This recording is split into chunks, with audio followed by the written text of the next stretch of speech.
Bhagavad Gita por Paramahansa Yogananda. Capítulo Liberdade por meio de ação, parte 4, capítulo 15. 3.30. Oferece a mim tudo o que fizeres. Despido de egoísmo e desejo, intimamente centrado na alma, sempre calmo e livre de preocupações. Empenha-te na batalha da vida como te compete.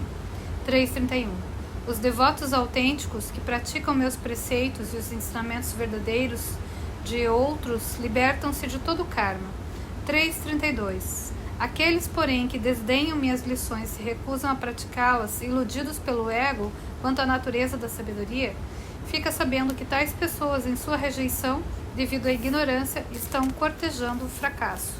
3.33. Mesmo o sábio age em consonância com os ditames de sua própria natureza. Todos os seres vivos obedecem às prescrições da natureza. De que valeria a mera supressão? Krishna ofereceu ao mundo, por meio do Bhagavad Gita, não apenas as verdades supremas, expressas de maneira abrangente e pormenorizada, mas um ensinamento de extremo bom senso. A 33ª estrofe é um belo exemplo da sensatez de suas lições. O Senhor diz a Arjuna: aceita as coisas como são. A história, e talvez a história da religião em especial, está repleta de figuras que tentam convencer os outros a serem diferentes do que sempre foram. Moveram-se guerras, infligiram-se perseguições, atiçaram-se motins para obrigar povos inteiros a pensar e agir como alguém julgava que devessem agir e pensar. Krishna, nessa passagem, diz com muita propriedade: aceita o que é, não o que supunhas deve ser. Todo sofrimento humano prende-se à ideia simplória de que as coisas devem ser diferentes do que são. Mesmo uma dor física intensa pode ser transcendida quando a aceitamos pelo que é. Tente isso. Primeiro, reconheça com serenidade sua existência. Depois, concentre-se no núcleo dessa dor. Por fim, deixe-a ir, pura e simplesmente.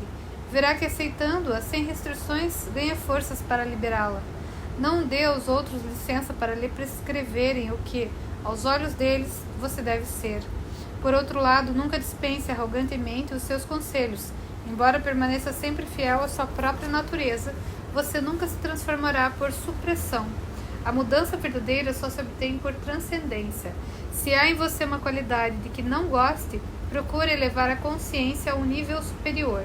Se achar que de modo algum conseguirá ignorar uma dor, procure então chegar ao âmago dessa dor. Ao fazer isso mentalmente, ofereça-a a Deus. Se praticar a sugestão com um vigoroso esforço de vontade, verá que poderá tornar-se, num instante, uma pessoa muitíssimo diferente. 3.34. A atração e a repulsão pelos objetos dos sentidos pertencem ao fluxo e refluxo naturais da dualidade. Toma o mesmo cuidado com ambas, pois elas são o maior inimigo do homem. Atração e repulsão são as formas extremas do prazer e do desprazer. Gostar exageradamente de alguma coisa é, por definição, erro tão grande quanto desgostar do seu oposto. A realização em Deus depende de neutralizarmos todas as nossas reações, nivelarmos seus picos e vales e percebermos o Espírito único e imutável no cerne de tudo o que existe. O segredo não está em deixar de usufruir alguma coisa. Essa solução só conduz à apatia e, consequentemente, ao embotamento da percepção. O segredo está, isso sim, em trazer para o coração todos os gozos, constatar que eles têm sua causa nas reações e depois, conscientemente, fazer com que essa energia suba pela espinha, passando do coração para o cérebro. Gostos e aversões não são em si e por si inimigos do homem. Lembram antes vizinhos importunos. As formas extremas desses sentimentos, porém, atração forte, repulsão violenta, podem lançar a pessoa numa tempestade emocional que acabará por mergulhá-la nas ondas vorazes da ilusão. Nunca se deixe apaixonar-se. A paixão é a atração extrema, por nada nem ninguém. Nunca se permita odiar, seja lá o que for. Procure antes aceitar esse sonho tal qual é, e ainda que ele se transforme em pesadelo. Sua única esperança é ascender a um nível superior de consciência. Algumas pessoas são de fato repelentes. Não gaste suas energias reagindo a elas, nem por antipatia nem por repugnância. Não as acolha em sua galáxia de interesses. Passe ao largo como o cisne, por cujo corpo a água escorre sem jamais molhá-lo. Proteja os sentimentos de seu coração do alvoroço das reações extremas, projetando a paz e boa vontade em derredor. Descontraia as fibras do coração. Descontraia-se também externamente, do coração até os ombros. Em seguida, transfira a energia do coração ao longo da espinha para o cérebro. Quando, por exemplo, pessoas gritarem raivosamente à sua volta, sobretudo dirigindo-se a você, descontraia-se por dentro. Centre-se no eu. Sorria do fundo do coração e recorde: só amo a Deus. 3:35. Cumprir o próprio dever, mesmo sem sucesso, é melhor que cumprir com êxito o dever alheio. Mas vale morrer tentando realizar o que nos compete do que assumir as obrigações dos outros, sejam elas, embora mais fáceis e seguras, pois esse caminho está semeado de perigos e incertezas.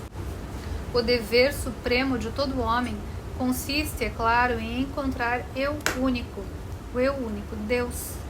Mas o caminho de uma pessoa para Deus pode ser muito diferente do caminho das outras e de quaisquer caminhos que as outras lhe imponham.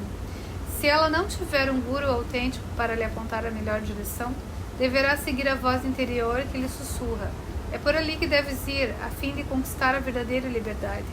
O repúdio a qualquer envolvimento posterior com Maya é o critério supremo da virtude. Podemos exclamar por equívoco: mas sinto mais alegria quando caminho rumo à satisfação dos sentidos. Se não vivenciamos ainda a alegria divina, podemos, com a maior facilidade, ser ludibriados pela mera excitação dos prazeres sensuais. Há também quem diga erroneamente: todavia, quando contemplo esta mulher ou este homem, sinto amor profundo. Ora, um sentimento assim deve ser legítimo.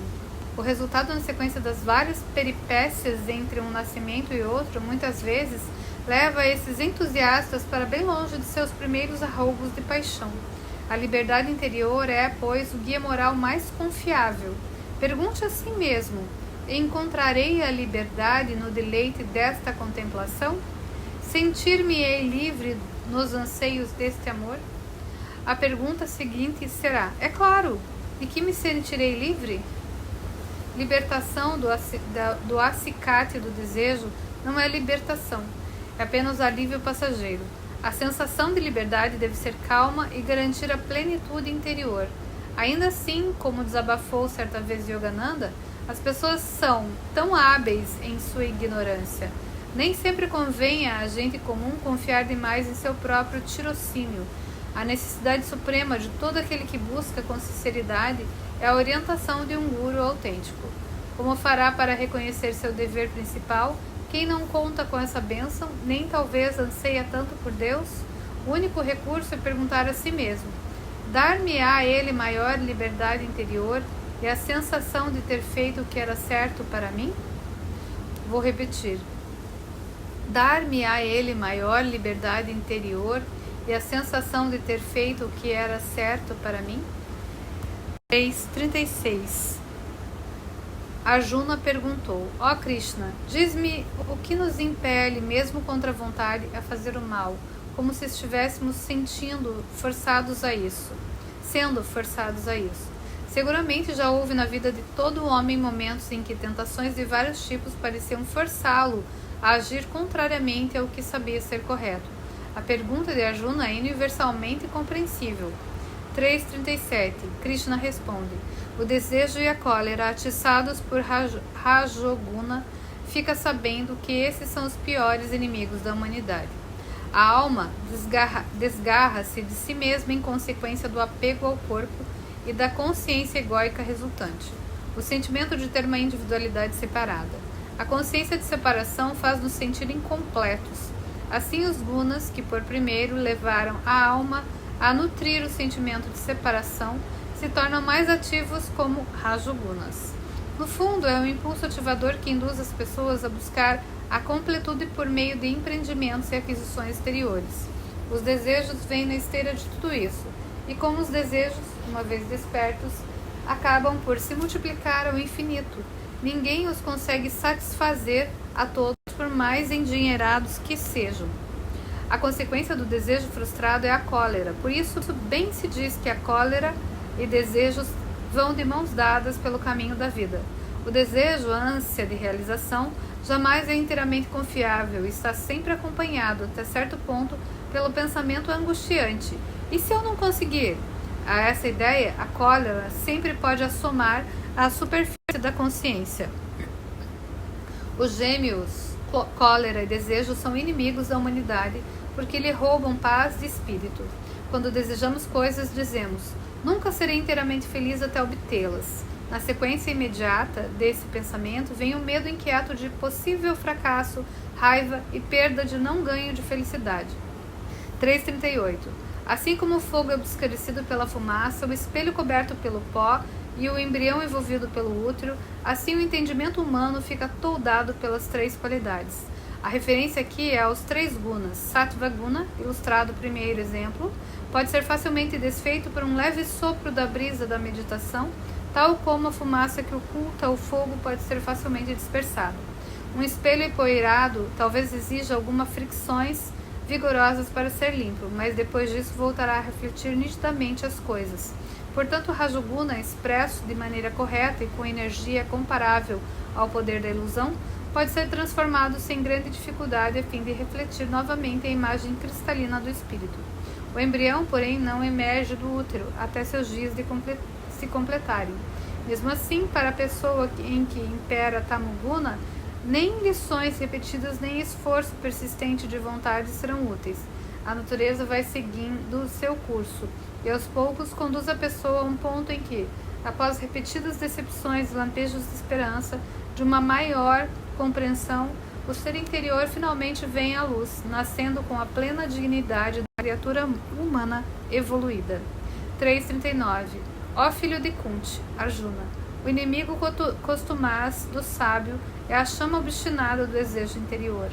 3,40. Sentidos, mente e intelecto passam por ser sua fortaleza.